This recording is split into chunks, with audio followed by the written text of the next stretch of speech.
Aku dihina saat renoni hanya karena memakai baju seragam guru SD mereka. Ku buat syok saat tahu suamiku pemilik hotel bintang 5 tempat mereka reuni.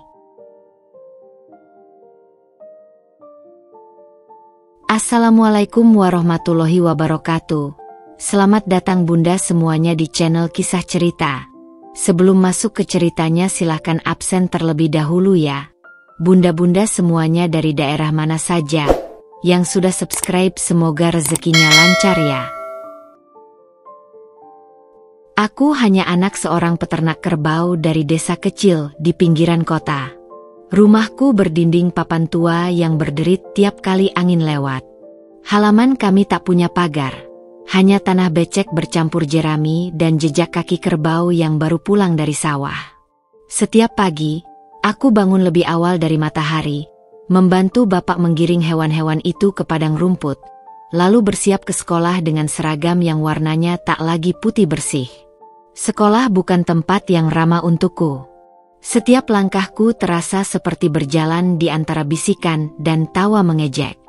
Aku tak pernah lupa sorot mata Dewi, anak kepala desa yang selalu berdiri paling depan, paling tinggi, dan paling bangga. Dia berjalan seperti dunia ini miliknya, dan kami semua hanyalah pelengkap penderita. Irma, jangan dekat-dekat. Bajumu bau kandang, katanya suatu hari, lalu tertawa bersama teman-temannya. Aku hanya tersenyum kecil, menunduk, dan berjalan melewatinya. Sudah biasa. Setiap hari ada saja kata-kata baru untuk menghancurkan harga diriku, tapi aku memilih diam. Aku tak ingin membalas, bukan karena aku lemah, tapi karena aku tahu, yang menghina hanya orang yang takut melihat orang lain tetap berdiri setelah dijatuhkan. Aku punya mimpi yang mereka tak tahu, menjadi guru. Hidup sederhana, tapi bermartabat. Aku ingin berdiri di depan kelas, bukan hanya untuk mengajar huruf dan angka, tapi untuk membuktikan bahwa anak peternak pun bisa punya martabat, asal punya tekad. Tapi setiap kali pulang sekolah, langkahku terasa lebih berat dari beban buku di punggung. Kadang aku menangis di belakang kandang, tempat satu-satunya yang terasa aman dari dunia. Kadang aku bicara pada kerbau-kerbau bapak, seolah mereka bisa mendengar isi hatiku. Kalau aku jadi guru, kira-kira masih ada yang bilang aku bau kandang enggak, Le? Tanyaku pada seekor kerbau yang sedang mengunyah rumput dengan tenang. Ia tak menjawab, tentu saja. Tapi diamnya selalu menenangkan. Tidak seperti manusia.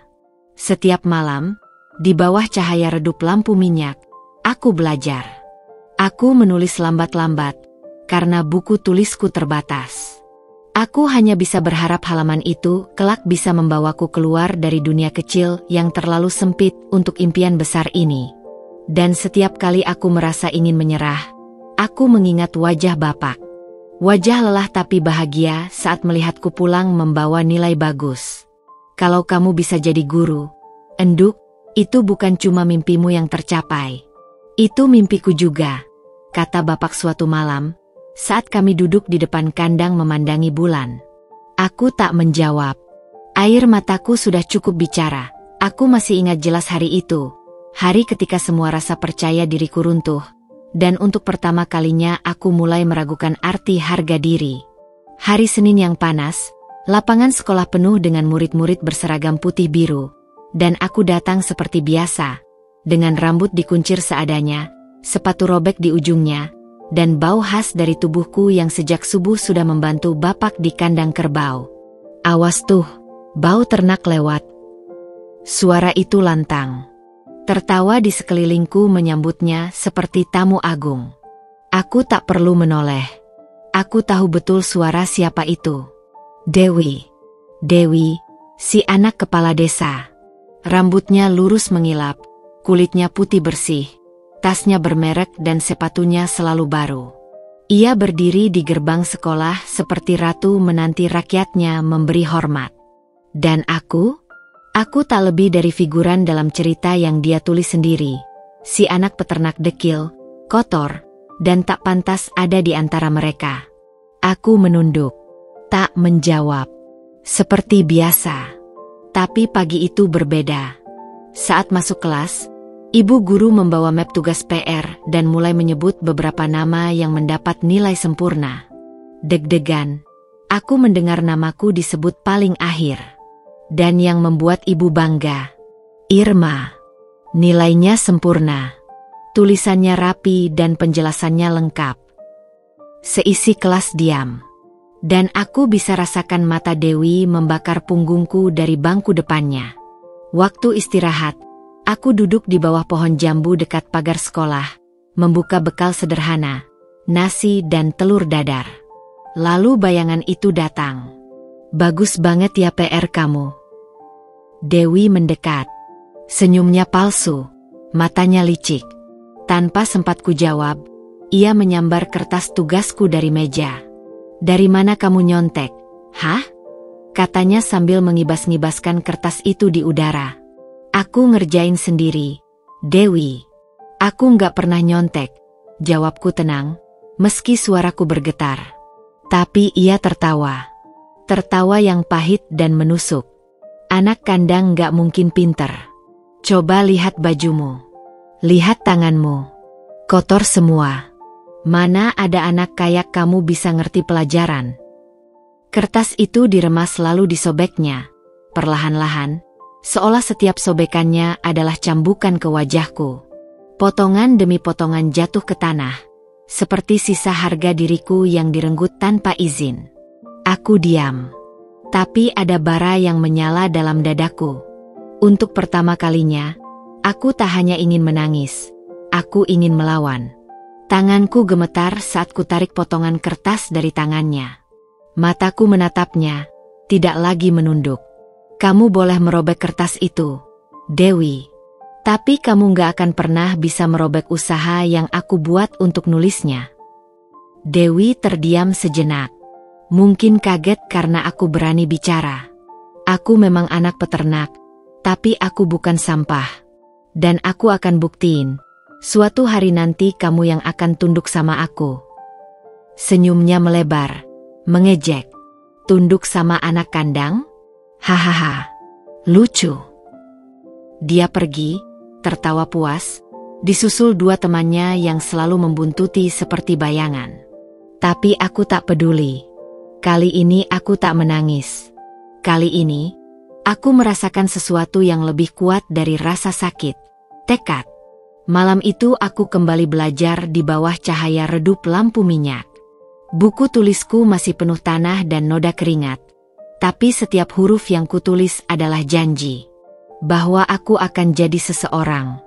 Bahwa aku akan berdiri lebih tinggi dari siapapun yang pernah meremehkanku. Dan ketika aku menjadi guru nanti, aku akan ingat hari ini. Hari di mana seorang anak peternak bangkit, bukan karena pujian, tapi karena hinaan. Senja merayap pelan di atas sawah. Langit berubah warna, jingga keemasan membelah cakrawala, memantul di permukaan air yang menggenangi pematang.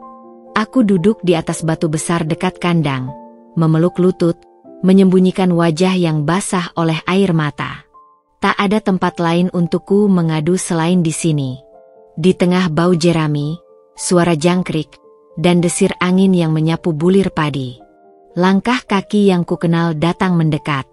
Pelan, berat, dan bersahaja. Maaf, Yah, bisikku pelan saat melihat wajah ayah.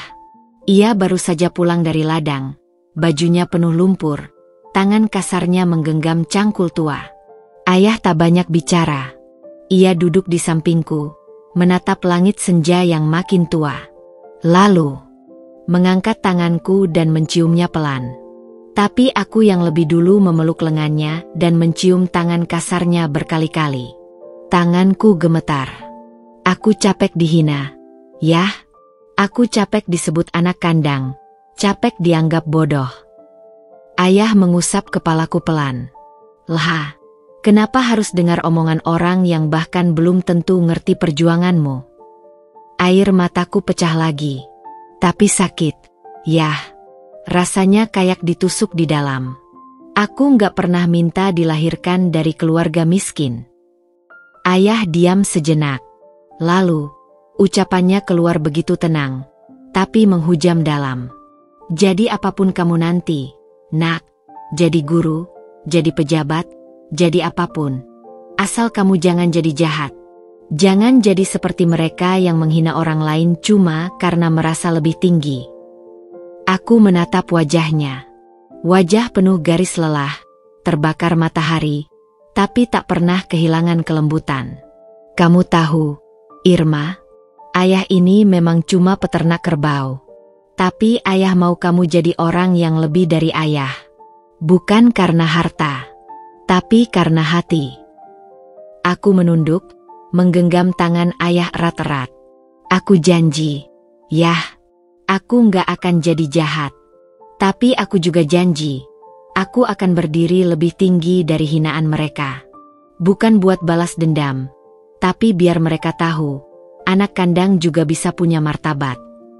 Ayah tersenyum. Itu baru anak ayah. Malam itu, langit desa jadi saksi janjiku. Di bawah bintang-bintang pertama yang mulai muncul, aku menanam tekad. Aku akan belajar lebih keras. Aku akan buktikan bahwa harga diri bukan soal sepatu mahal atau kulit bersih, tapi soal keberanian untuk tetap baik, bahkan saat dunia memperlakukanmu dengan buruk. Dan sejak hari itu, aku tak hanya belajar dengan semangat, tapi juga dengan tujuan. Orang-orang bilang, kota adalah tempat untuk mengubah nasib. Tapi tak ada yang pernah memberitahuku betapa kejam dan sunyinya tempat ini bagi seseorang sepertiku. Anak peternak kerbau, datang dengan tas lusuh dan sepatu yang mulai retak di bagian tumit. Hari pertama kuliah, aku duduk di bangku paling belakang. Tak ada yang menyapaku. Tak ada yang peduli. Tapi itu bukan hal baru bagiku. Aku terbiasa menjadi bayangan. Yang berbeda hanyalah kali ini, ejekan tidak datang dari mulut Dewi dan gengnya, tapi dari orang-orang yang bahkan belum tahu namaku. Dari desa mana kamu? Aku dengar dia jual susu kerbau keliling. Astaga, masa calon guru bau kandang? Jangan duduk dekat dia, nanti satu kelas kena aroma ternak. Mereka tertawa, keras, seperti suara sendok yang disengaja dipukul ke piring kosong. Nyaring dan menyakitkan. Aku menunduk, mencengkram tali tas yang berisi beberapa botol susu kaca. Hari ini aku harus setor 2 liter ke pelanggan tetap sebelum sore. Hasilnya bisa buat beli fotokopi modul yang dibagikan dosen. Setiap pagi aku kuliah, setiap sore aku mengajar anak-anak di sekolah dasar pinggir kota, tempat yang bahkan papan namanya sudah lapuk dimakan hujan. Dan malam, aku berjalan kaki keliling kampung menjajakan susu kerbau, membawa senter dan botol-botol kaca dalam tas bekas pemberian bude. Kehidupanku seperti lingkaran.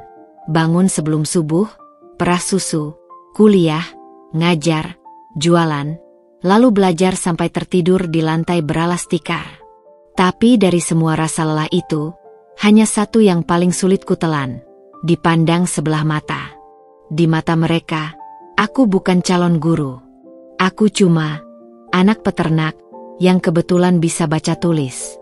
Mereka tertawa saat melihatku menyeka keringat dengan lengan baju.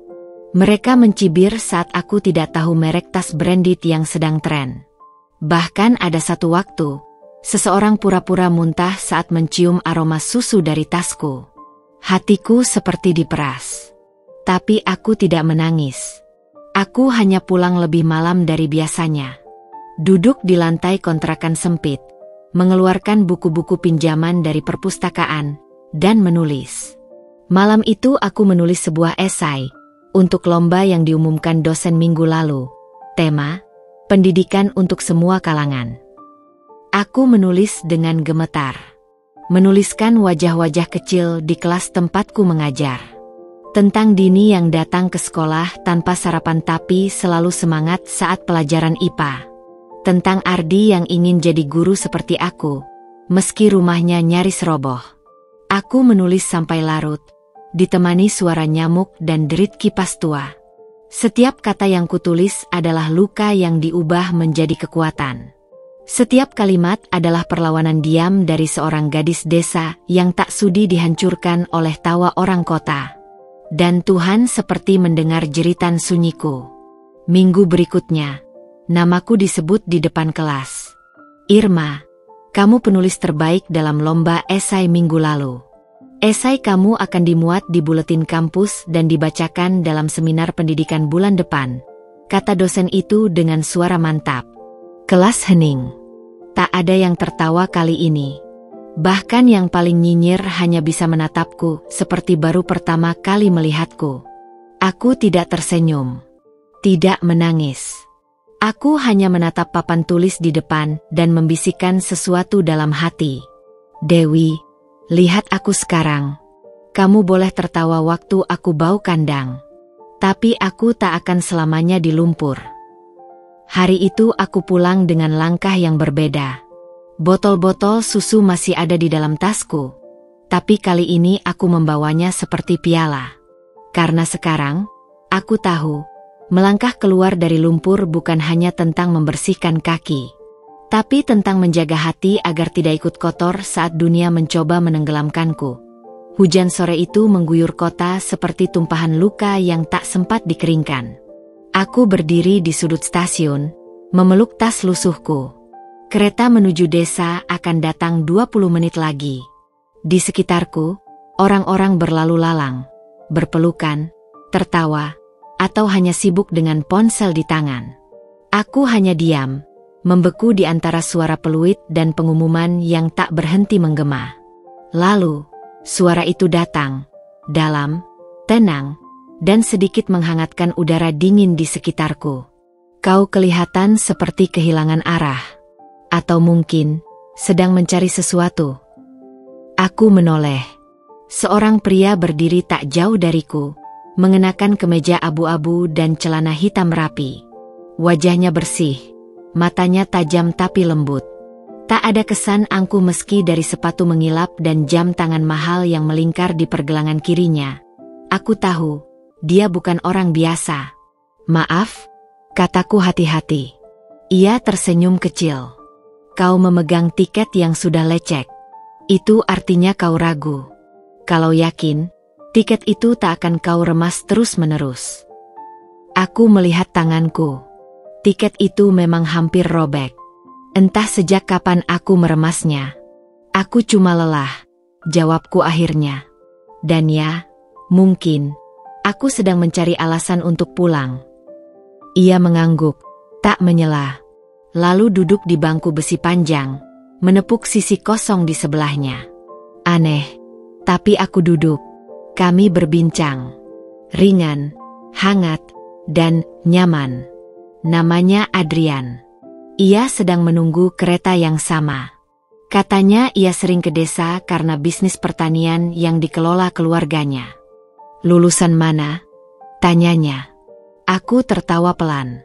Tidak dari kampus ternama.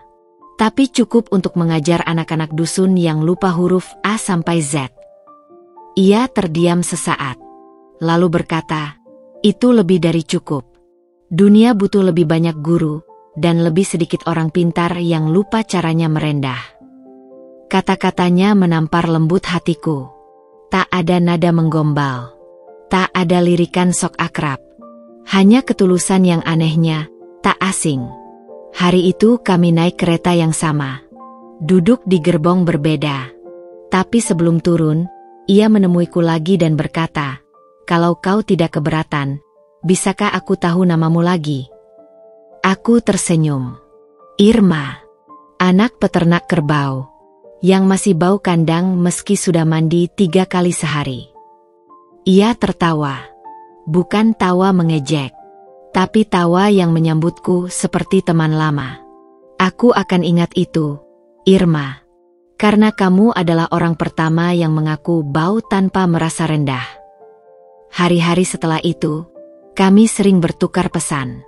Ia datang ke desa, membeli susu kerbau langsung dariku. Kadang, ia ikut duduk di pinggir kandang, bercengkerama dengan ayah. Tak banyak bicara soal pekerjaan atau latar belakangnya. Yang ia bicarakan hanya hal-hal sederhana. Langit, burung, sawah, anak-anak desa. Kenapa kamu begitu suka tempat seperti ini? Tanyaku suatu hari. Karena aku lelah hidup di tempat yang selalu mengukur segalanya dari apa yang kau punya, bukan siapa dirimu. Dari sana, semuanya mengalir seperti doa yang diam-diam dikabulkan Tuhan. Kami tak pernah menyatakan cinta seperti drama remaja. Tapi suatu pagi, Adrian datang bersama ibunya ke rumah. Ia bicara pada ayah. Saya ingin menikahi Irma. Tidak dengan pesta besar. Hanya akad sederhana. Tapi saya berjanji, ia tak akan pernah menyesal menjadikan saya rumahnya. Air mata ayah menetes. Itu pertama kalinya aku melihatnya begitu diam. Tak banyak tanya. Mungkin, ia merasakan apa yang kurasakan. Bahwa pria ini bukan sekadar takdir, tapi jawaban dari seluruh luka yang pernah kulalui. Kami menikah di musala kecil desa. Hanya keluarga dan beberapa tetangga dekat. Tak ada musik, tak ada gaun mewah. Hanya doa, senyum, dan mata-mata yang ikut basah karena haru. Dan saat aku menatap Adrian di pelaminan sederhana kami, aku tahu mungkin hidup tak akan mudah. Tapi bersamanya, aku tak lagi sendiri berjalan dalam lumpur. Karena kini, aku punya tangan yang menggenggamku. Kuat, hangat, dan tak pernah menilai dari bau tubuhku, tapi dari isi hati yang selama ini kubungkam dalam diam. Adrian adalah suami yang penyayang. Ia selalu pulang dengan senyum, mencium keningku setiap pagi, dan tak pernah membiarkanku menyiapkan makan sendirian. Tapi di balik semua itu, ada sesuatu yang tak pernah benar-benar ku tahu, pekerjaannya. Ia selalu berkata, aku hanya orang biasa di bidang perhotelan.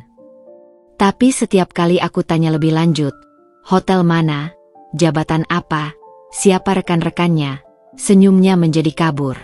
Seperti kabut pagi di atas sawah, terlihat, tapi tak bisa disentuh. Suatu malam, saat hujan turun deras, aku memberanikan diri. Mas, bisikku saat kami duduk di beranda, menikmati jagung bakar dan suara serangga. HM. Ia menoleh, matanya teduh seperti biasa. Aku penasaran. Sebenarnya, Mas itu kerja apa, sih? Maksudku, beneran. Bukan cuma orang perhotelan. Ia terdiam. Lama. Tangannya berhenti mengupas jagung. Lalu ia menatapku, dan untuk pertama kalinya, aku merasa seolah-olah aku berdiri di ambang sesuatu yang besar. Aku tahu kamu penasaran, Irma, katanya pelan. Tapi bukan karena aku menyembunyikan hal buruk. Aku cuma takut, setelah kamu tahu, kamu akan memperlakukanku berbeda. Aku menggeleng cepat. Mas, aku bukan Dewi. Aku bukan orang yang memandang dari atas ke bawah. Aku hanya ingin tahu siapa sebenarnya suamiku. Ia menunduk. Aku pemilik salah satu jaringan hotel di Jakarta. Jantungku berdegup. Pemilik? Bukan pegawai. Ya, aku memang jarang masuk kantor. Semuanya dipegang manajer. Aku lebih suka keliling, menyamar jadi tamu biasa. Dari situlah aku tahu, siapa yang bekerja dengan hati, dan siapa yang hanya memoles muka. Aku terdiam. Rasanya seperti menelan batu. Aku, menikah dengan pemilik hotel? Seseorang yang bisa saja menikahi siapapun, tapi malah duduk bersamaku, seorang gadis bau kandang, dan meminta izin ke ayah dengan penuh hormat? Kenapa nggak bilang dari awal? Tanyaku dengan suara lirih. Ia tersenyum. Tapi kali ini senyumnya lelah. Karena semua orang selalu berubah setelah tahu siapa aku. Tiba-tiba mereka jadi manis. Tiba-tiba mereka ingin dekat. Tapi kamu tetap Irma yang dulu. Kamu marah kalau aku telat pulang. Kamu cemberut kalau aku lupa beli tahu goreng.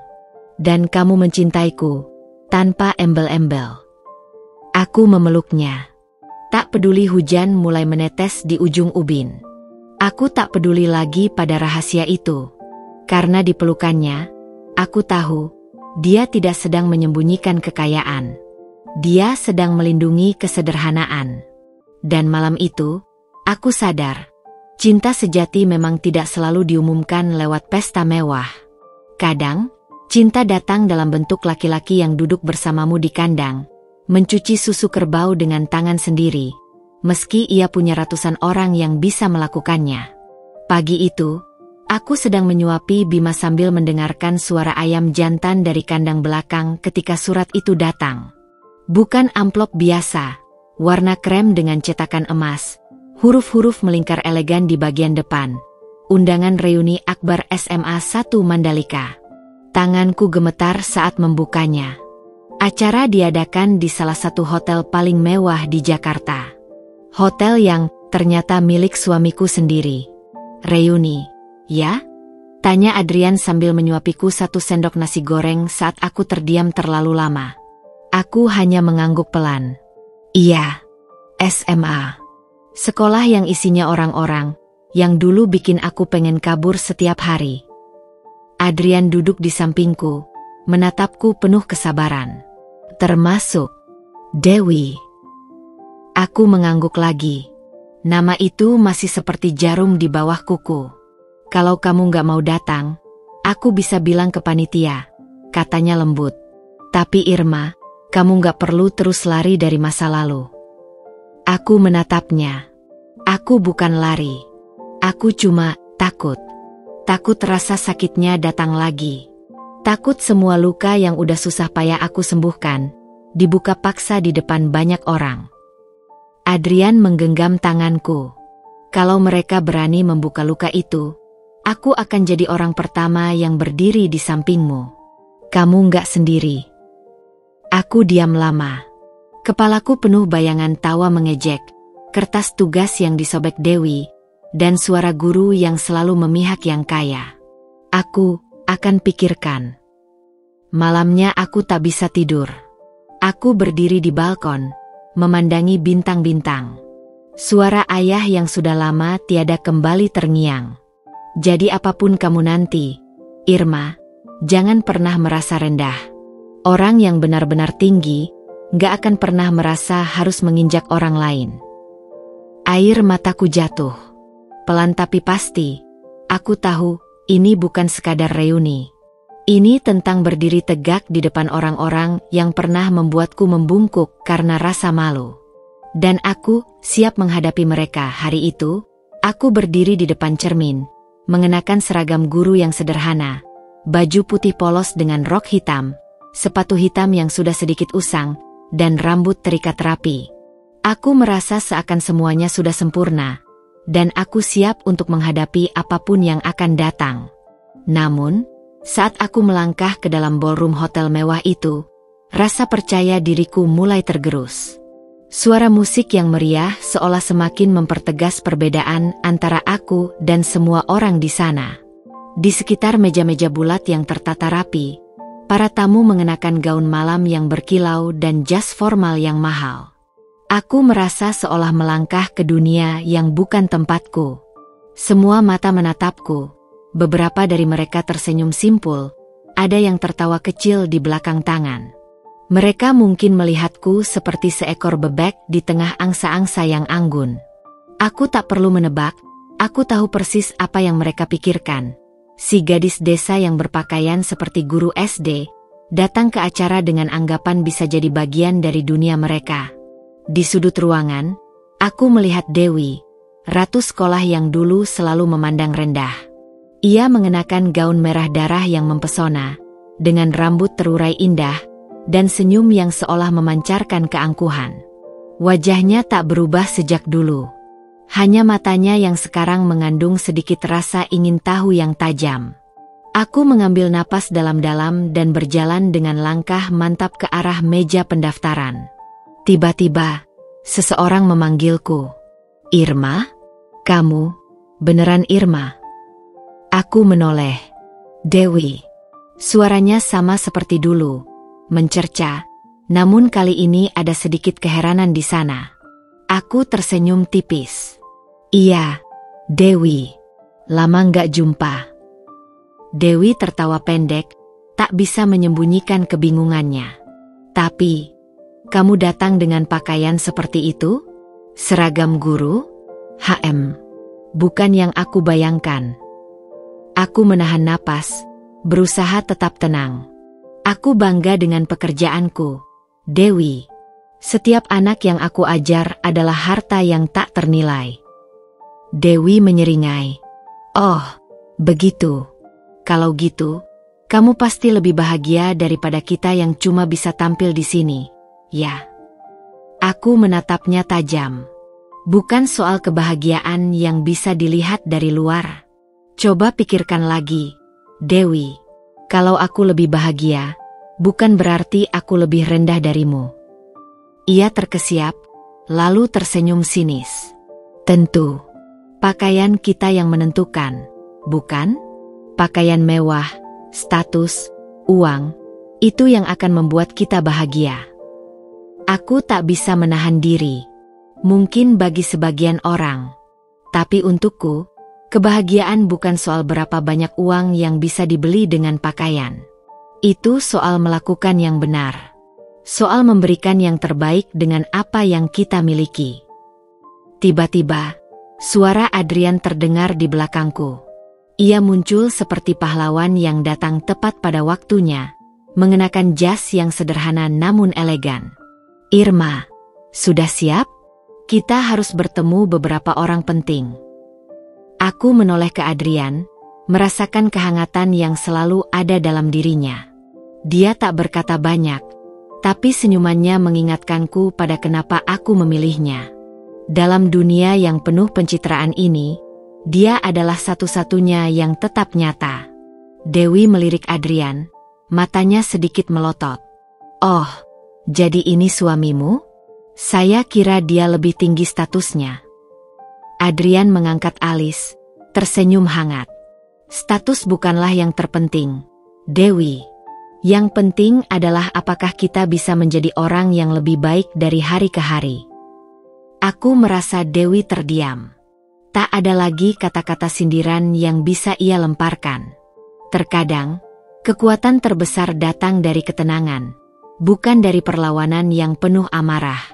Aku melangkah pergi bersama Adrian, meninggalkan Dewi yang mematung.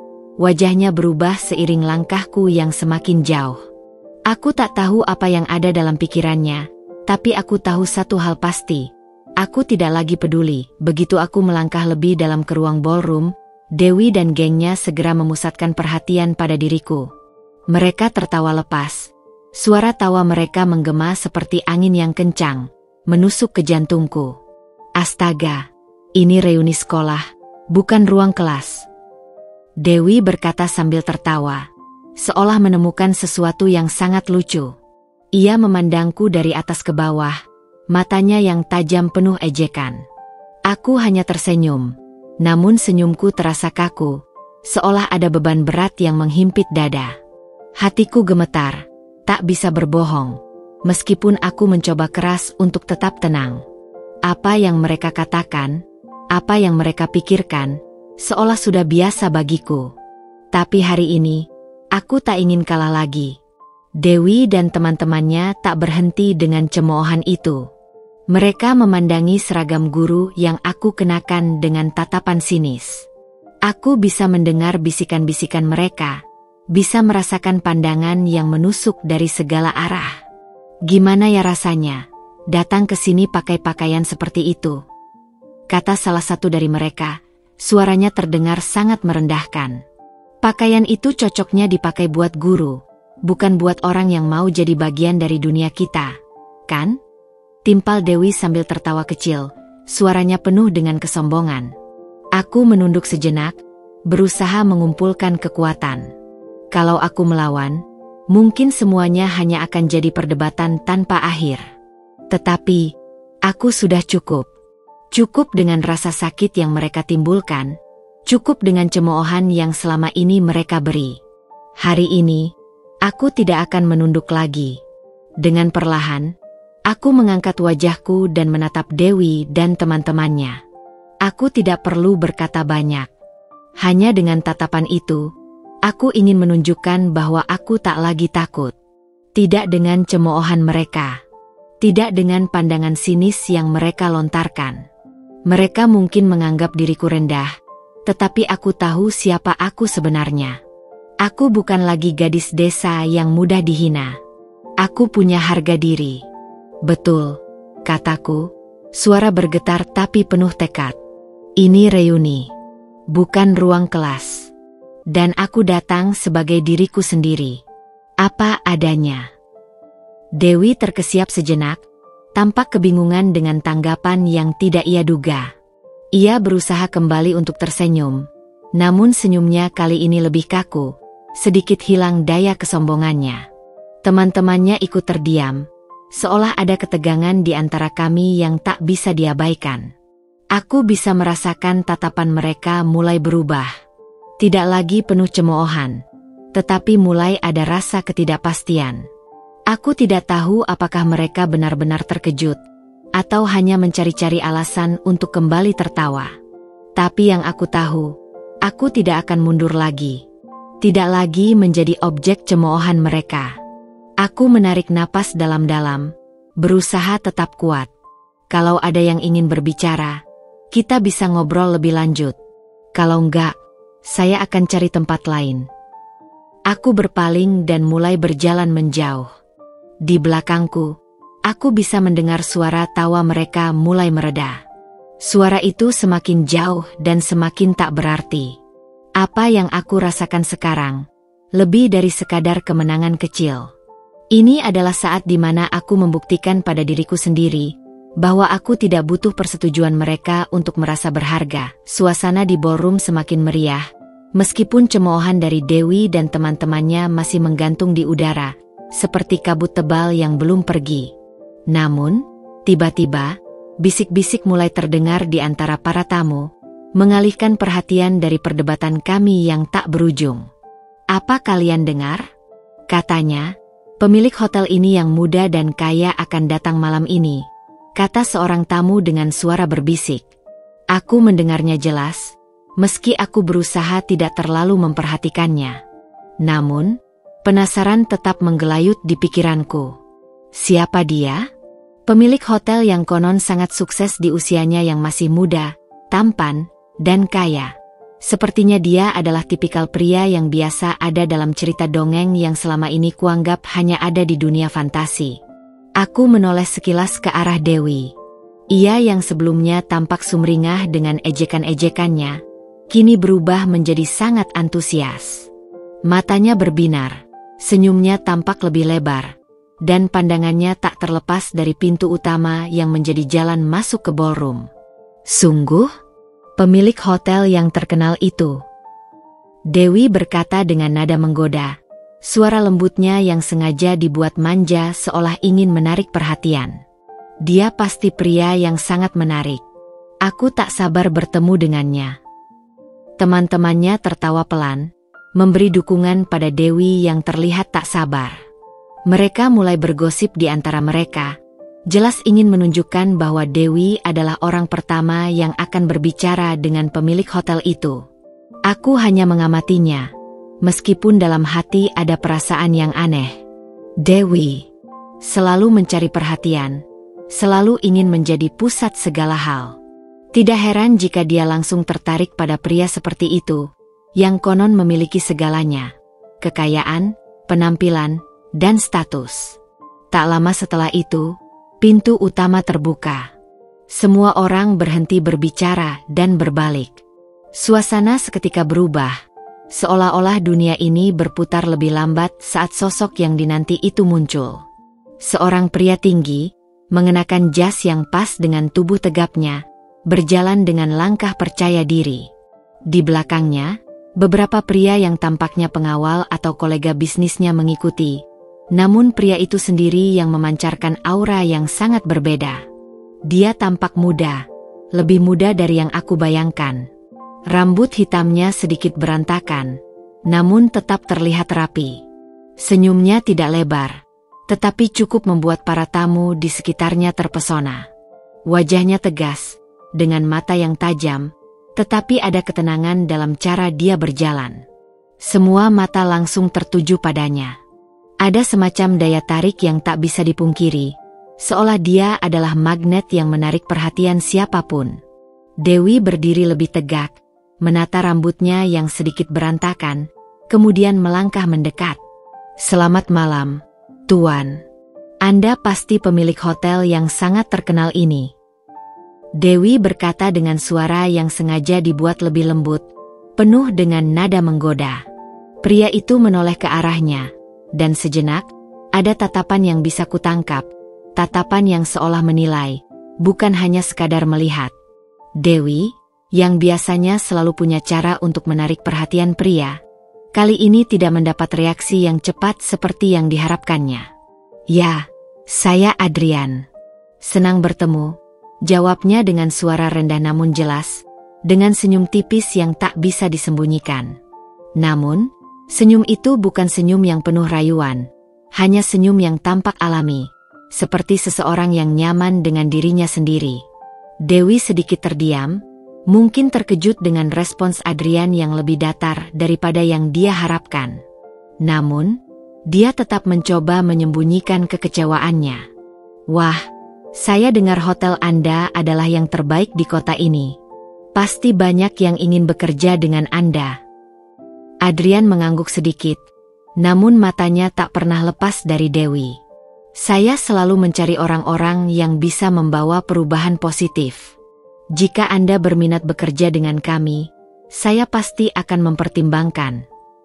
Dewi terkesiap, mencoba untuk mengendalikan diri, dan senyumnya kembali. Tentu, saya sangat tertarik." Tetapi di matanya, ada rasa penasaran yang lebih dalam, seolah mencari sesuatu lebih dari sekadar percakapan biasa. Aku berdiri agak jauh dari mereka, merasa sedikit terasing dalam keramaian ini. Meski aku tidak tahu banyak tentang Adrian, ada sesuatu yang aneh tentang cara dia memandang Dewi.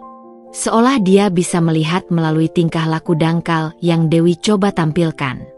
Mata Adrian kini berpaling ke arahku. Aku sempat ragu, namun akhirnya, ia memberikan senyum tipis, seolah mengakui bahwa dia telah melihatku di antara kerumunan. Tanpa aku sadari, sebuah perasaan berbeda muncul dalam diriku. Aku bukan lagi gadis desa yang dipandang rendah. Aku bukan lagi gadis yang tidak dianggap. Karena sekarang, ada seseorang di sini, di tengah gemerlap dan kebisingan, yang melihatku dengan cara yang berbeda. Suasana di ballroom terasa semakin hangat dengan percakapan yang mulai kembali hidup, meski sisa-sisa cemoohan Dewi dan gengnya masih terasa di udara.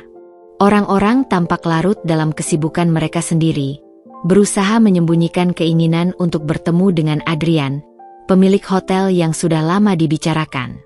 Namun, saat pintu terbuka, tiba-tiba, dunia seakan berhenti sejenak. Sosoknya muncul di ambang pintu, tinggi, tegap, mengenakan jas hitam yang sempurna, dan langkahnya begitu tenang namun penuh kekuatan. Aura yang dipancarkannya membuat setiap pasang mata tertuju padanya. Suasana yang tadinya riuh kini berubah menjadi hening. Hanya ada bisikan pelan yang mengiringi kedatangannya. Aku terdiam sejenak, tak dapat mengalihkan pandangan dari wajahnya. Mungkin karena aku tak pernah membayangkan akan bertemu dengannya seperti ini, di antara keramaian yang penuh dengan kenangan masa lalu yang tak pernah benar-benar hilang. Adrian tidak sekadar sosok yang terkenal dan sukses.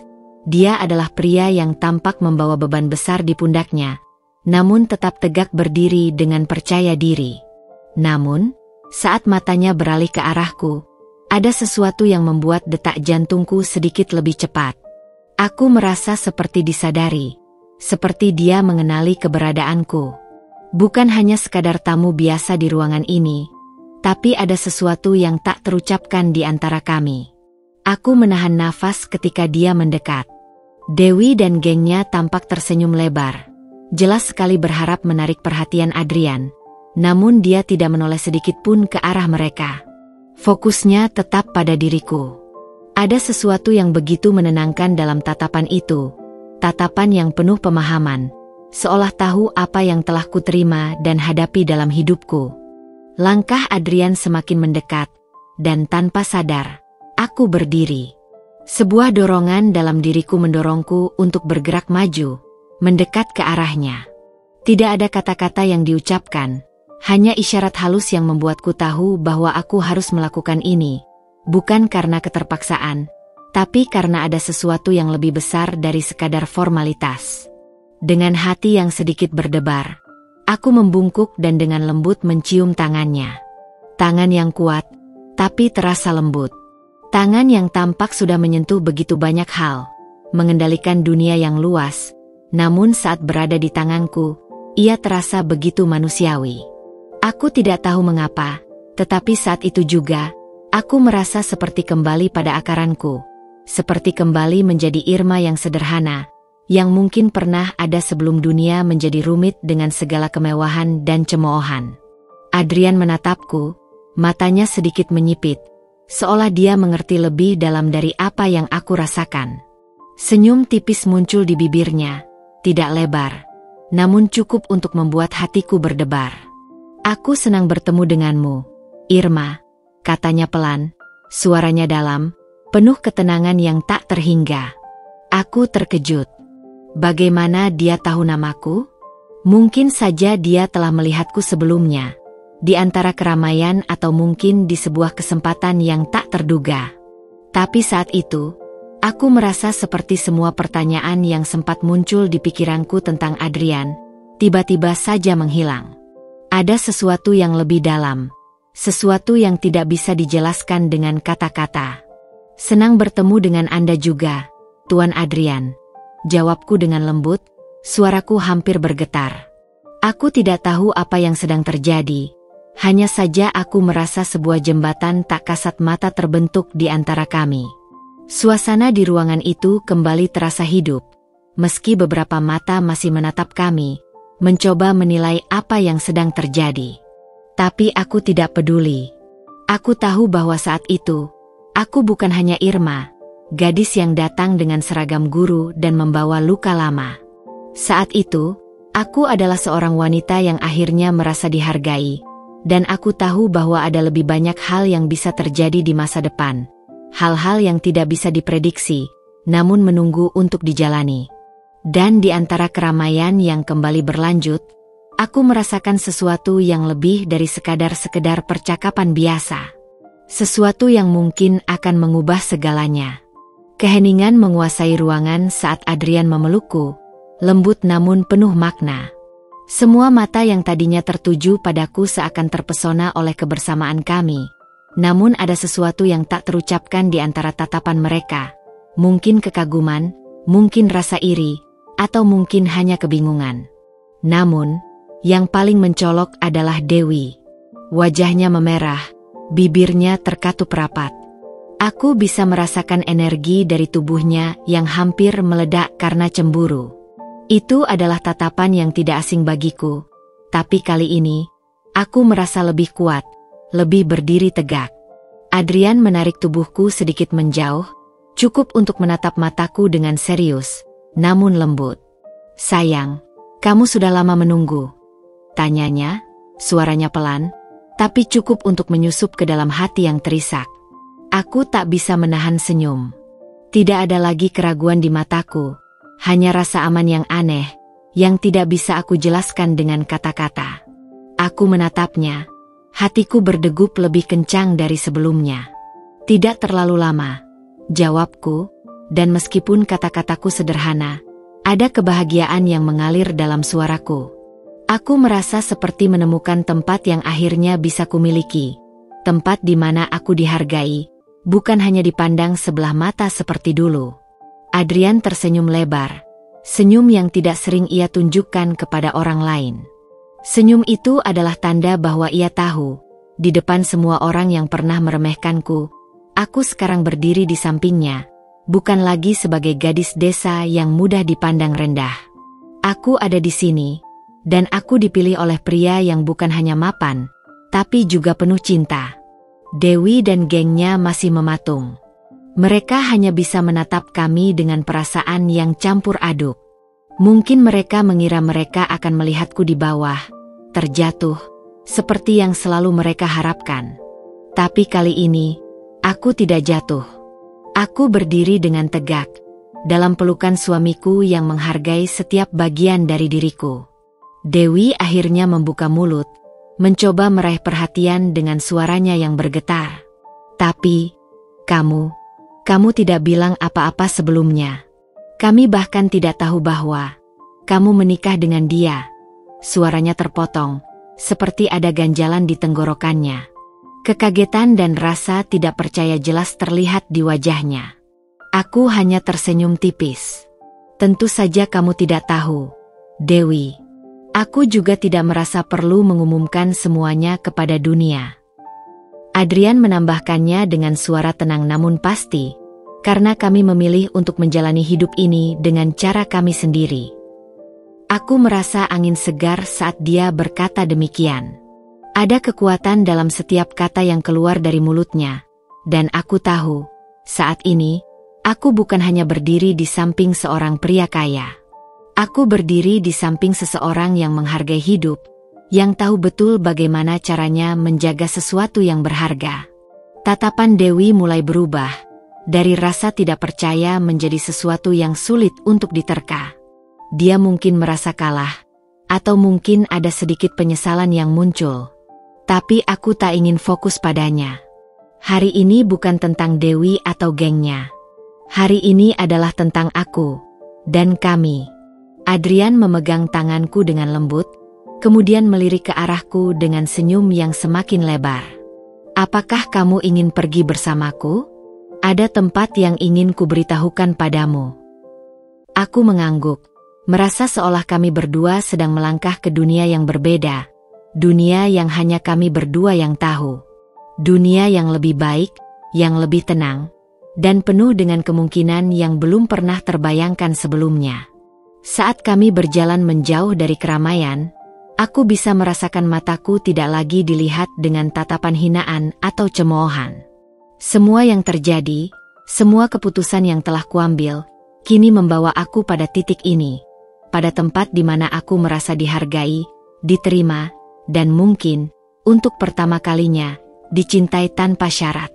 Dewi dan gengnya masih berdiri di sana, mencoba mengerti apa yang baru saja terjadi, tapi aku tahu, semuanya sudah berubah. Dan aku, Irma, gadis desa yang dulu dipandang rendah, akhirnya mendapatkan kebahagiaanku, di tangan pria yang sangat kukagumi. Suasana di sekitar kami masih tegang, seperti ada magnet yang menarik semua perhatian, memusatkan pandangan mereka ke arahku. Dewi, yang biasanya begitu lancang dengan kata-katanya, kini terlihat seperti boneka yang kehilangan tali penghubung. Matanya terbuka lebar, mulutnya sedikit terbuka, tapi tak ada kata yang keluar. Semua kata-kata yang biasanya penuh hinaan kini membeku di lidahnya, tertahan oleh kenyataan yang tak bisa ia elakkan. Aku tahu, Dewi tidak pernah membayangkan hari ini akan datang. Di matanya, aku mungkin masih dianggap gadis desa yang tidak berarti. Tapi hari ini, aku bukan lagi gadis desa yang dulu ia hinakan. Hari ini, aku berdiri di samping suamiku, seorang pria yang di mata mereka jauh lebih berharga daripada sekedar pekerjaan guru honorer atau penjual susu kerbau. Dewi berusaha menutupi keterkejutannya dengan senyum kaku. Kamu, ini semua hanya kebetulan, kan? Katanya, suaranya nyaris tak terdengar. Aku menatapnya dengan mata yang tenang, tapi penuh makna. Kebetulan? Tanyaku. Suaraku sedikit lebih tinggi dari biasanya. Dewi, hidupku bukan sekadar kebetulan. Semua yang terjadi, semua yang kalian ejek dan hina, aku jalani dengan penuh perhitungan, bukan kebetulan. Dewi menelan ludah, matanya terus memandangku, namun tak bisa menemukan kata-kata yang tepat. Aku bisa melihat betapa sulit baginya untuk menerima kenyataan bahwa aku, Irma, yang dulu dianggap hanya sebagai gadis desa, sekarang menjadi seseorang yang jauh lebih dihormati daripada dia, dalam hal-hal yang lebih mendalam daripada hanya uang atau status. Aku melanjutkan, suaraku kini penuh dengan ketegasan yang selama ini kusembunyikan. Balas dendamku bukan dengan dendam. Aku tidak perlu menjadi seperti kalian. Aku hanya butuh membuktikan bahwa aku bisa lebih dari yang kalian bayangkan. Bukti bahwa aku bisa lebih dari sekadar yang kalian lihat dulu. Aku bisa melihat perubahan di wajah Dewi. Dari kebingungannya, wajahnya mulai merona merah, seolah wajahnya panas karena malu yang tak bisa ia tahan. Semua teman-temannya, geng yang selama ini selalu berada di samping Dewi, hanya terdiam. Mereka terperangah, seolah tidak tahu apa yang harus mereka katakan. Ini bukan hanya tentang aku dan Dewi. Ini adalah tentang mereka semua. Tentang semua orang yang pernah menertawakan siapa aku sebelumnya. Adrian, suamiku, menyadari kekuatan kata-kataku. Ia tidak berkata apa-apa, hanya tersenyum bangga. Senyum itu tidak hanya untukku, tetapi untuk kami berdua. Untuk perjalanan yang telah kami jalani dan bukti yang telah kami tunjukkan kepada dunia. Aku tahu ini bukan akhir dari segala hal. Masih banyak orang yang akan menganggapku rendah, akan terus mengingatkan siapa aku dulu. Tapi aku sudah melangkah jauh. Aku tidak akan kembali. Aku sudah menemukan tempatku di dunia ini, dan aku tahu, aku tidak akan pernah lagi dipandang sebelah mata. Dewi akhirnya membuka mulut, namun kali ini suaranya tidak seteguh biasanya. Kamu merasa puas, kan? Tanya Dewi, suaranya penuh dengan kekalahan yang ia coba sembunyikan. Aku hanya tersenyum. Tidak, Dewi. Aku hanya merasa lega. Karena aku tahu, aku tidak perlu lagi menjadi apa yang orang lain inginkan. Aku berbalik, menarik tangan Adrian dengan lembut, dan kami melangkah pergi, meninggalkan mereka yang masih terdiam di tempatnya. Setiap langkah yang kami ambil terasa lebih ringan, seolah aku melepaskan segala beban masa lalu yang dulu mengikatku. Tidak ada lagi cemoohan, tidak ada lagi pandangan meremehkan. Yang ada hanya kami berdua, melangkah bersama menuju hidup yang baru, lebih baik, dan penuh dengan harapan. Mereka bisa terus menatap kami, tapi aku tahu, kami sudah menang. Aku duduk di balkon, menikmati senja yang perlahan menyelimuti langit dengan warna jingga yang mempesona. Suasana tenang, seolah dunia memberi kami ruang untuk berbicara tanpa gangguan. Suamiku, Adrian, duduk di sampingku, menyandarkan punggungnya ke kursi sambil menikmati secangkir teh hangat yang kubuatkan. Tapi, kali ini, ada sesuatu yang berbeda. Sesuatu yang terasa penting untuk kutanyakan, yang telah lama mengganggu pikiranku sejak kami menikah. Aku memandang Adrian, dan akhirnya, setelah berhari-hari menahan rasa penasaran, aku mengajukan pertanyaan yang menggantung di hatiku. Adrian, ucapku pelan, kenapa kamu memilihku? Aku bukan siapa-siapa. Aku hanya gadis desa yang hidup sederhana. Adrian tersenyum, tatapannya lembut namun dalam. Aku tahu siapa kamu, Irma. Aku mengenalmu lebih lama dari yang kamu kira. Aku terkejut. Maksudmu? Ia menatapku, seolah merenung sejenak sebelum mulai bercerita. Aku sudah melihatmu sejak dulu, saat kamu membantu ayahmu di ladang, bekerja keras tanpa mengeluh. Waktu itu, aku hanya seorang anak yang baru pindah ke desa ini, dan aku sering melihatmu. Tidak hanya karena penampilanmu yang sederhana, tetapi karena keteguhan hatimu. Kamu tidak pernah malu dengan apa yang kamu punya. Kamu bekerja keras tanpa meminta pujian. Aku diam, mencoba mencerna kata-kata Adrian. Tidak ada yang pernah memberitahuku bahwa seseorang, terutama pria, akan melihatku lebih dari sekadar penampilan. Selama ini, aku hidup di bayang-bayang hinaan, percaya bahwa hanya penampilan yang bisa membuat orang lain melihatku. Namun, Adrian melihat lebih jauh. Jadi, kamu jatuh cinta pada aku karena itu? Tanyaku, suara bergetar karena campuran rasa terharu dan bingung. Adrian mengangguk pelan. Iya, aku jatuh cinta pada keteguhan hatimu, pada semangatmu yang tidak pernah padam, meskipun dunia selalu menertawakanmu. Kamu mungkin tidak tahu, Irma, tapi aku sering mengamati kamu, tanpa kamu sadar. Aku tahu betapa kerasnya perjuanganmu, dan itu yang membuatku terkesan. Aku terdiam, hatiku dipenuhi rasa hangat yang tidak bisa kuungkapkan dengan kata-kata. Aku tidak pernah menyangka bahwa pria yang kini menjadi suamiku telah mengamati setiap langkahku, bahkan sebelum kami benar-benar mengenal satu sama lain. Ternyata, aku bukan hanya seorang gadis desa yang dianggap rendah. Aku pernah menjadi bagian dari cerita seseorang, bahkan jika aku tidak tahu ceritanya. "Kenapa kamu tidak pernah bilang?" tanyaku, sedikit kesal karena dia tidak mengungkapkan perasaannya lebih awal. Adrian tersenyum, menatapku dengan tatapan yang penuh dengan pengertian. "Karena aku tahu, Irma. Aku tahu kamu butuh waktu. Kamu bukan tipe wanita yang mudah percaya pada orang lain. Aku juga tidak ingin mengganggu dunia kecil yang kamu bangun untuk dirimu sendiri." Aku terdiam lagi, kali ini dengan rasa terharu yang lebih dalam. Aku mengingat kembali hari-hari sulit ketika aku merasa sendirian, berjuang sendirian tanpa tahu ada seseorang yang diam-diam memperhatikanku, memberikan ruang untuk aku tumbuh, tanpa mengganggu. Selama ini, aku merasa tidak ada yang peduli, namun Adrian telah ada di sana, dalam diam, memperhatikan setiap langkahku. "Jadi, kamu sudah jatuh cinta padaku sejak saat itu?" Aku bertanya, rasa ingin tahu menggebu-gebu. Adrian mengangguk, senyumnya semakin lebar. "Ya, dan aku tahu, meskipun kamu tak pernah menunjukkannya, kamu punya hati yang besar.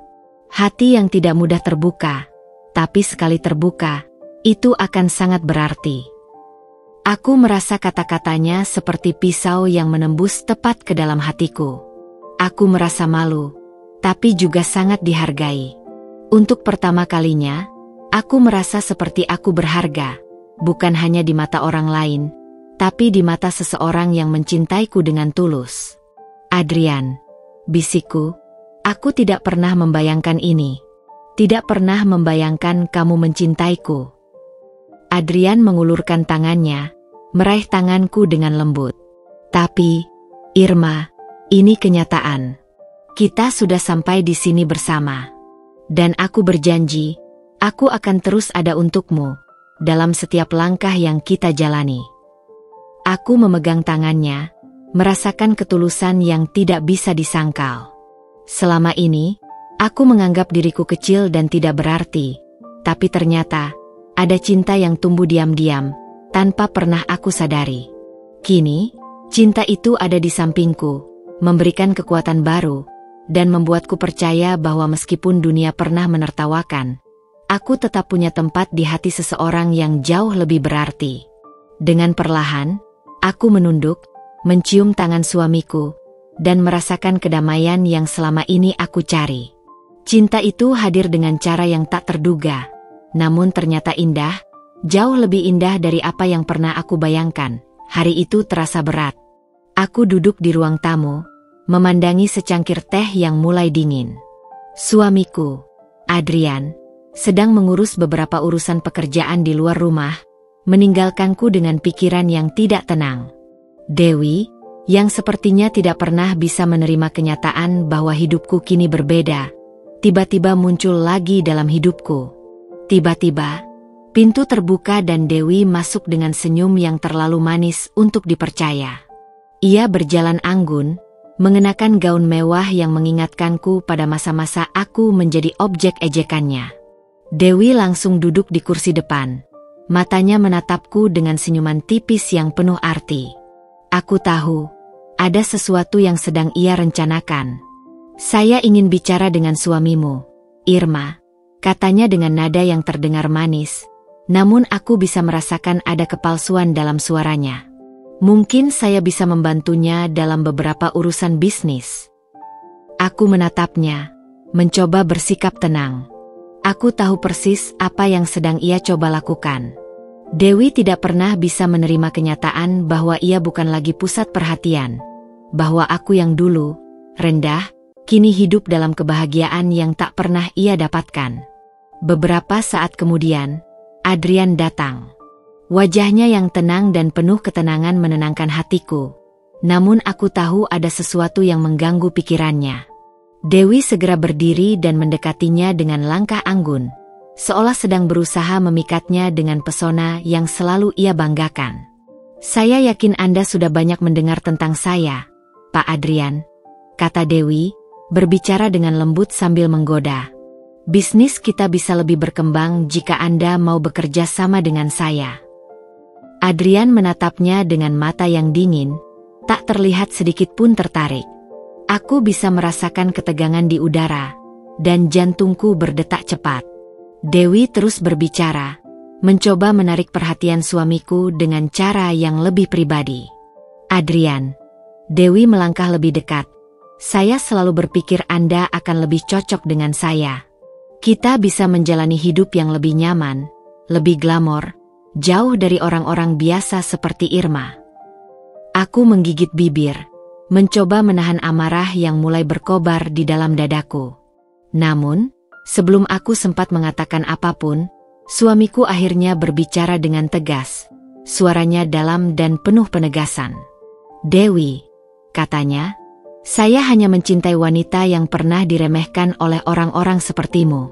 Saya hanya ingin hidup dengan wanita yang kuat, yang mampu bertahan dan berkembang meski banyak yang menertawakannya. Dewi terdiam sejenak, wajahnya berubah menjadi kaku, dan aku bisa melihat sedikit keraguan di matanya. Namun, ia cepat-cepat menutupi rasa malunya dengan senyuman yang semakin tipis. Adrian melanjutkan, saya tidak tertarik pada dunia yang kamu tawarkan, Dewi. Saya tidak pernah menginginkan hidup dalam kemewahan yang datang dari merendahkan orang lain. Yang saya cari adalah kebahagiaan yang datang dari ketulusan, bukan kesombongan. Aku terdiam, terkejut sekaligus terharu. Kata-kata Adrian mematahkan segala keraguan yang pernah aku rasakan. Suamiku, pria yang dulu aku anggap terlalu misterius, kini menunjukkan bahwa ia bukan hanya mencintaiku, tetapi juga menghormatiku dengan sepenuh hati. Kata-kata itu adalah balas dendam yang lebih manis dari yang bisa aku bayangkan. Dewi mencoba tersenyum, meskipun bibirnya terlihat kaku. Tentu, jika Anda memilih hidup seperti itu, ujarnya dengan nada yang terdengar mengandung kepahitan, saya tidak bisa memaksakan kehendak. Adrian menatap Dewi sekali lagi dengan mata penuh keyakinan. Tidak perlu. Cinta yang sejati tidak bisa dibangun dari tipu daya. Itu bukan hidup yang saya inginkan. Dewi tampak terguncang, dan akhirnya ia berbalik pergi tanpa berkata apa-apa lagi. Suamiku hanya menatap kepergiannya dengan tatapan kosong, seperti tidak ada yang berarti lagi. Aku menatap Adrian dengan perasaan yang campur aduk, rasa bangga, terharu, dan tentu saja, cinta yang semakin mendalam. Dalam diam, aku tahu bahwa apa yang terjadi hari itu bukan hanya tentang Dewi, tetapi tentang bagaimana suamiku melindungiku, menghormatiku, dan memilihku sebagai yang paling berharga dalam hidupnya. Adrian kemudian duduk di sebelahku, meraih tanganku dengan lembut. Aku hanya ingin kamu tahu, Irma, bahwa hidup kita bukan tentang siapa yang bisa mengalahkan siapa. Ini tentang bagaimana kita saling mencintai, menghargai, dan tumbuh bersama. Aku menunduk, merasakan air mata yang mengalir tanpa bisa aku tahan. Terima kasih, Adrian. Terima kasih telah memilihku, bahkan di saat dunia tidak melihatku. Suamiku hanya tersenyum dan mencium puncak kepalaku. Kamu lebih dari yang mereka bayangkan, Irma. Kamu adalah rumahku, dan aku akan selalu melindungimu. Dan dengan itu, aku merasa dunia ini tidak pernah lebih adil. Hari itu, aku dan suami berdiri di depan panggung kecil di aula sekolah yang dulu pernah menjadi saksi bisu ejekan dan hinaan Dewi serta teman-temannya. Tapi kini, suasananya berbeda. Mata-mata yang pernah menilai rendahku kini menatapku dengan rasa hormat yang belum pernah mereka tunjukkan sebelumnya. Suamiku, Adrian, berdiri di sampingku dengan senyuman hangat yang selalu membuatku merasa aman. Di tangan kami, cek besar yang akan disumbangkan untuk beasiswa pendidikan anak-anak di desa ini. Atas nama aku, Irma, gadis yang dulu dianggap rendah dan tidak layak untuk dihormati. Ini adalah bentuk penghargaan saya kepada pendidikan dan mereka yang berjuang untuk meraihnya, tanpa memandang latar belakang, kata suamiku dengan suara yang penuh keyakinan.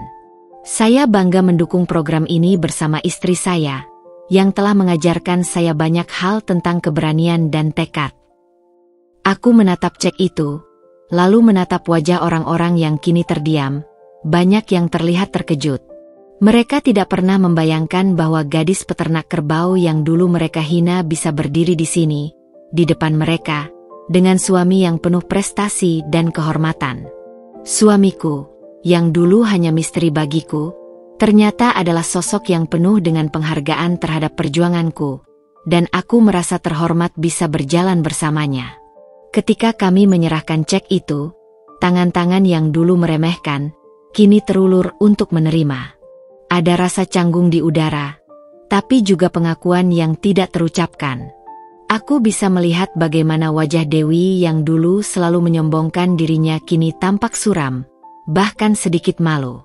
Semua yang dulu mengejekku, kini mulai menyadari bahwa aku bukan lagi Irma si gadis desa yang mereka anggap tidak punya masa depan. Namun, aku tidak merasa perlu berkata apa-apa.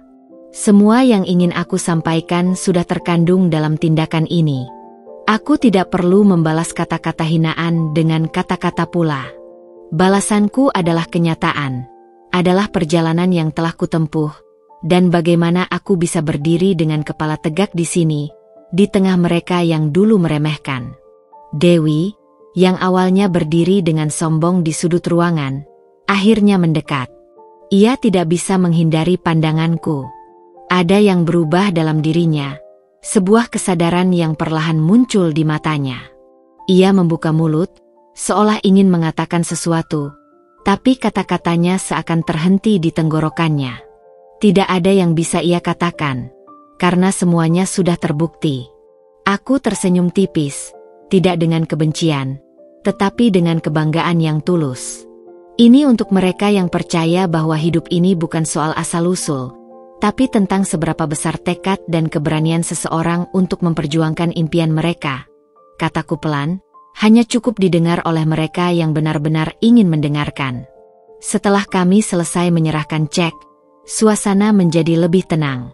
Para hadirin mulai berbisik, dan aku bisa mendengar suara mereka yang mengagumi. Irma ternyata lebih hebat dari yang kita kira, bisik seseorang. Ternyata dia bisa lebih sukses daripada kita yang dulu sering meremehkannya. Aku hanya tersenyum dalam hati. Ini bukan tentang pembalasan, bukan tentang membuat mereka merasa bersalah.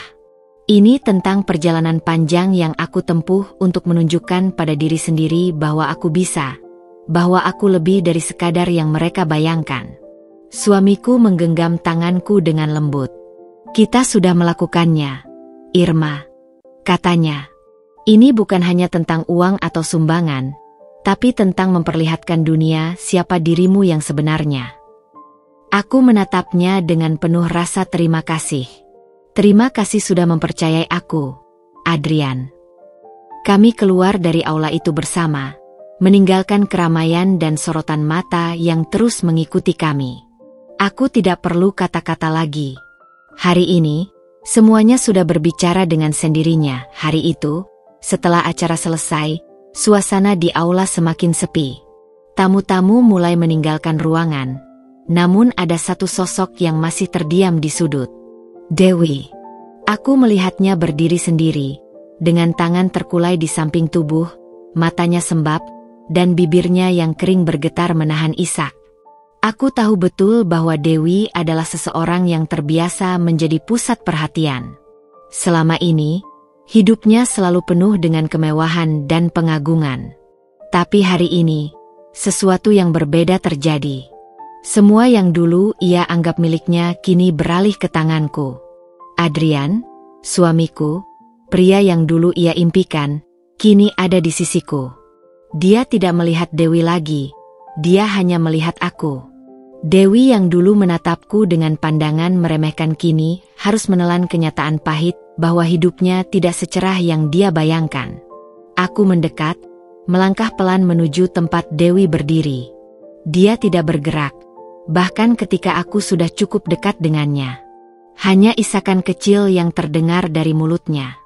Dewi, Si anak kepala desa yang selalu merasa lebih tinggi dari siapapun, kini terpojok oleh kenyataan yang tak bisa dia lawan.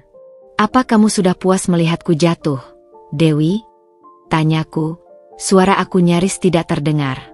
Tapi ada kepedihan yang mengalir dalam kata-kataku, bukan untuknya, tapi untuk diriku yang dulu pernah begitu hancur karena perlakuannya. Dewi menatapku, air mata mengalir tanpa bisa dibendung. Aku tidak pernah mengira hidupku akan seperti ini. Isaknya, wajahnya merah karena tangisan yang tertahan. Aku selalu berpikir kamu tidak akan pernah berhasil, Irma. Aku selalu berpikir aku lebih baik. Tapi, lihatlah hidupku sekarang. Aku diam sejenak, memperhatikannya. Di balik air mata yang membasahi wajahnya, aku melihat rasa kalah yang besar. Dewi, yang dulu dengan mudahnya meremehkan aku, kini merasakan kepahitan yang sama. Tapi aku tidak merasa senang melihatnya begitu. Sebaliknya, aku merasa kosong. Apa yang kamu rasakan sekarang? Tanyaku dengan tenang, mencoba menahan emosi yang hampir meledak. Apakah kamu benar-benar menyesal, Dewi? Apakah sekarang kamu sadar betapa banyak luka yang sudah kamu buat? Dewi terisak lebih keras. Aku menyesal, aku benar-benar menyesal, katanya. Suara hampir tidak terdengar. Aku selalu menghina kamu, menganggap kamu tidak lebih dari gadis desa yang hina. Tapi sekarang, semuanya berbeda. Semua orang melihatmu, dan mereka menghargaimu. Dan aku... Suaranya pecah. Aku merasa seolah semuanya hilang, Irma. Aku menatapnya dengan perasaan yang campur aduk. Aku tidak bisa menahan rasa iba. Tapi aku juga tidak bisa membiarkan diriku merasa lebih baik hanya karena dia sedang terluka. Aku sudah melangkah jauh dari masa lalu kami yang penuh kebencian dan pengkhianatan. Ini bukan waktunya untuk membalas atau mempermalukannya. Sudah lama aku memaafkanmu, Dewi. Ucapku perlahan, kata-kataku mengalir seperti aliran sungai yang menenangkan. Aku sudah memaafkanmu sejak dulu. Aku memilih untuk maju, bukan untuk terjebak dalam kebencian atau rasa sakit. Dewi menatapku dengan mata terbelalak, seolah tidak percaya dengan apa yang baru saja kudengar.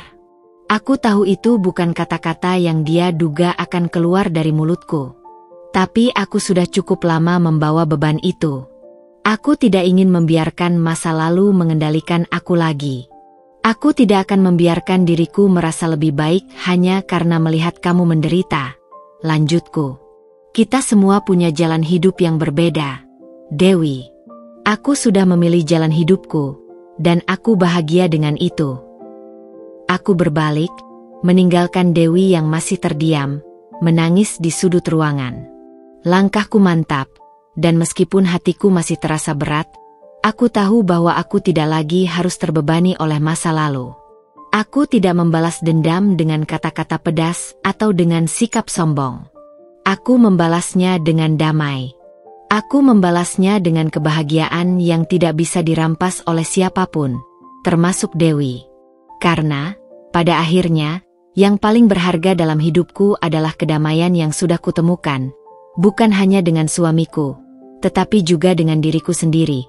Hari-hariku kini terasa seperti lukisan yang tenang. Tidak ada lagi kebisingan atau kecemasan yang mengisi pikiranku. Hanya kebahagiaan yang sederhana namun mendalam.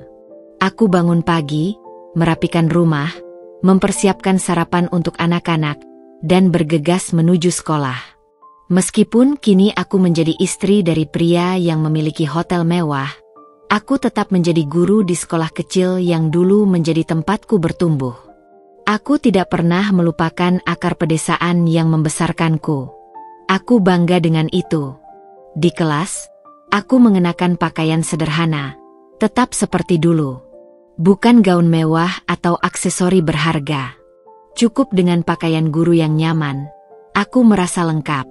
Mengajar anak-anak, memberi mereka pengetahuan, dan mendidik mereka untuk menjadi manusia yang lebih baik, adalah kebahagiaan tersendiri bagiku. Aku tidak pernah merasa malu menjadi seorang guru, meskipun dunia luar mungkin menganggapnya biasa-biasa saja. Bagiku, mengajar adalah panggilan hidup, dan aku merasa beruntung bisa melakukan pekerjaan ini. Anak-anakku yang kini sudah mulai tumbuh besar, sering bercerita tentang bagaimana mereka bangga dengan ibunya. Mereka tahu, ibunya bukan hanya seorang guru yang mengajar di sekolah, tapi juga ibu yang penuh kasih, yang tidak pernah melupakan pelajaran hidup yang berasal dari akar pedesaan. Mereka tidak pernah merasa kekurangan, karena aku selalu mengajarkan mereka untuk bersyukur dengan apa yang ada, dan untuk menghargai kerja keras. Adrian, suamiku, selalu mendukungku. Dia tahu betapa besar cintaku pada profesiku sebagai guru, dan dia tak pernah menghalangi aku untuk terus melanjutkan pekerjaan itu. Bahkan, kadang-kadang, dia dengan senang hati mengantarku ke sekolah saat aku kelelahan, atau menemani anak-anak saat aku harus mengoreksi ujian di rumah. Kehidupan kami memang penuh dengan kesederhanaan, tapi di balik kesederhanaan itu ada kebahagiaan yang tak bisa digantikan oleh materi. Di luar sana, orang-orang mengenalku sebagai istri pemilik hotel mewah yang terkenal. Tapi di dalam hati, aku tetap seorang guru yang bangga dengan profesi dan kehidupanku yang sederhana. Setiap kali aku berjalan melewati jalanan desa, melihat padi yang menguning atau anak-anak yang bermain di tepi sawah, aku merasa tenang. Aku tidak perlu hidup dalam kemewahan untuk merasa lengkap. Kebahagiaan itu datang dari kedamaian hati, bukan dari benda-benda yang bisa dibeli. Bersama suami dan anak-anak, aku telah menemukan kedamaian yang selama ini kucari. Suamiku yang dulu menjadi pria misterius kini menjadi seseorang yang selalu ada di sisiku, mendukungku dalam segala hal. Kami saling melengkapi. Meskipun kehidupanku telah berubah drastis sejak pertemuan pertama kami, satu hal yang tidak pernah berubah adalah cara aku melihat dunia, dengan penuh cinta dan rasa syukur. Setiap kali aku mengingat masa lalu, aku merasa bersyukur. Dulu aku hanya seorang gadis desa yang diremehkan, tapi kini aku telah menemukan tempatku dalam dunia ini. Aku telah menemukan kedamaian, bukan hanya dalam hidupku, tapi juga dalam diriku sendiri. Aku adalah guru, ibu, dan istri, 3 peran yang mengisi hari-hariku dengan penuh arti. Acara amal itu digelar di hotel mewah milik Adrian, suamiku. Di sana, di hadapan orang-orang kaya dan berpengaruh, aku berdiri di atas panggung. Aku mengenakan gaun sederhana yang tetap menonjolkan siapa diriku. Seorang wanita yang tidak melupakan akar pedesaannya, seorang guru yang bangga dengan profesinya. Di hadapan mereka, aku mulai bercerita.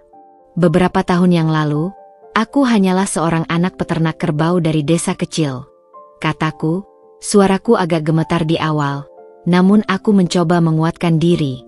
Aku pernah diremehkan, dipandang sebelah mata, hanya karena aku lahir di tempat yang orang-orang anggap tak berarti. Namun, aku belajar bahwa harga diri tak ditentukan oleh latar belakang kita, tapi oleh keberanian kita untuk bermimpi, untuk melangkah, meski langkah itu penuh dengan rintangan. Di barisan depan, para tamu mendengarkan dengan seksama, beberapa di antaranya memandangku dengan penuh kekaguman. Tapi ada satu sosok yang paling menarik perhatianku, Dewi. Dia duduk di barisan belakang, mengenakan gaun malam yang mewah, wajahnya yang dulu selalu angkuh kini terlihat begitu rapuh. Aku bisa melihat dia menyeka air mata yang jatuh perlahan di pipinya. Aku melanjutkan ceritaku, mengingat segala yang pernah terjadi. Masa-masa sekolah adalah waktu yang paling sulit. Aku sering dihina, dijadikan bahan tertawaan, terutama oleh seorang gadis bernama Dewi. Dia selalu merasa lebih baik, lebih pantas dihormati. Tapi aku belajar sesuatu yang lebih penting dari semua itu. Aku belajar bahwa kekuatan sejati bukan datang dari berapa banyak orang yang memujimu, tapi dari kemampuanmu untuk tetap berdiri tegak saat semua orang mencoba menjatuhkanmu. Aku berhenti sejenak, merasakan perasaan campur aduk yang menyelimuti hatiku. Bagaimana bisa hidup begitu rumit dan sulit, tapi pada akhirnya aku bisa berdiri di sini? Bagaimana dulu aku yang lemah dan dihina bisa berbicara di hadapan orang-orang hebat ini, dengan kepala tegak dan rasa bangga? Aku melirik Dewi sekali lagi. Kali ini, matanya terbenam dalam rasa sesal yang mendalam, dan aku bisa merasakan keheningan yang menekan di antara kami. Aku tahu, dia mendengar setiap kata yang kuucapkan. Aku tidak pernah membalas dendam, lanjutku. Tapi aku ingin memberi pelajaran. Hidup ini tidak hanya tentang siapa yang bisa menjatuhkanmu, tapi tentang siapa yang bisa bangkit setelah terjatuh. Aku mungkin tak memiliki kekayaan, tak punya harta yang banyak, tapi aku punya harga diri. Aku punya impian yang menjadi kenyataan, dan itu lebih berharga dari apapun yang bisa dibeli. Aku menatap hadirin yang kini terdiam, dan kemudian beralih kembali ke Dewi yang tidak bisa menyembunyikan air mata. Jadi, jika ada yang merasa diremehkan, jangan pernah merasa kurang. Karena jalan menuju puncak tidak selalu mulus, dan aku sudah membuktikan bahwa seseorang yang pernah berada di lumpur pun bisa mencapai puncak. Aku turun dari panggung setelah selesai berbicara, dan saat aku melintas di dekat Dewi, aku mendengar isaknya yang semakin kuat. Dia tak mengucapkan sepatah kata pun, hanya menatapku dengan tatapan yang penuh penyesalan. Aku tidak perlu berkata apapun. Hanya dengan kehadiranku di sana, dengan apa yang sudah aku capai, semuanya sudah menjadi balasan yang lebih dari cukup. Aku tidak ingin membalasnya dengan kata-kata atau tindakan. Aku sudah memaafkannya sejak lama. Dan malam itu, di antara gemerlap lampu mewah dan percakapan-percakapan hangat, aku tahu satu hal yang pasti. Aku telah menemukan tempatku di dunia ini. Dari lumpur yang dulu menguburku, kini aku berdiri tegak di atas puncak, menjadi inspirasi bagi diri sendiri dan bagi orang lain yang dulu meremehkan.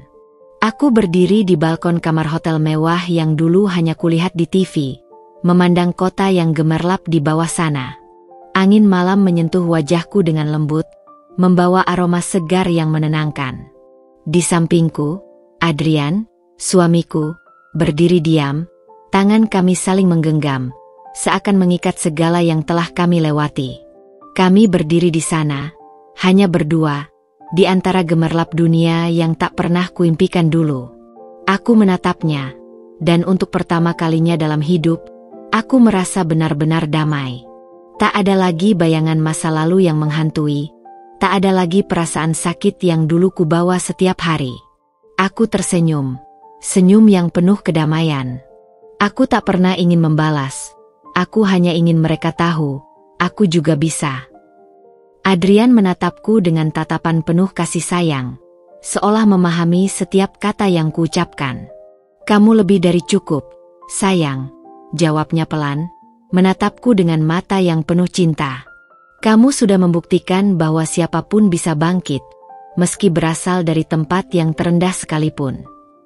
Aku mengangguk perlahan. Dalam setiap perjalanan yang penuh perjuangan, aku telah belajar bahwa balas dendam yang sesungguhnya bukanlah tentang menghancurkan orang yang pernah meremehkanmu, tapi tentang menemukan kebahagiaanmu sendiri, kebahagiaan yang tulus, yang tak bisa diukur dengan kekayaan atau status, tetapi dengan kedamaian dalam hati dan keteguhan pada tujuan hidup. Aku menoleh ke arah kota yang bersinar di bawah sana. Semua itu bukan tentang kemenangan atas orang lain, melainkan tentang bagaimana aku berhasil menemukan diriku sendiri.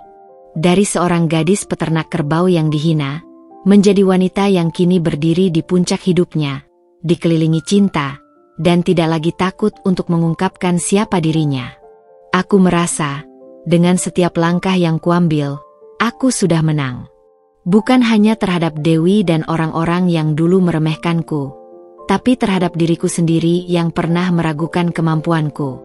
Dengan tangan suamiku yang menggenggam erat, aku tahu, ini adalah balas dendam terbaik.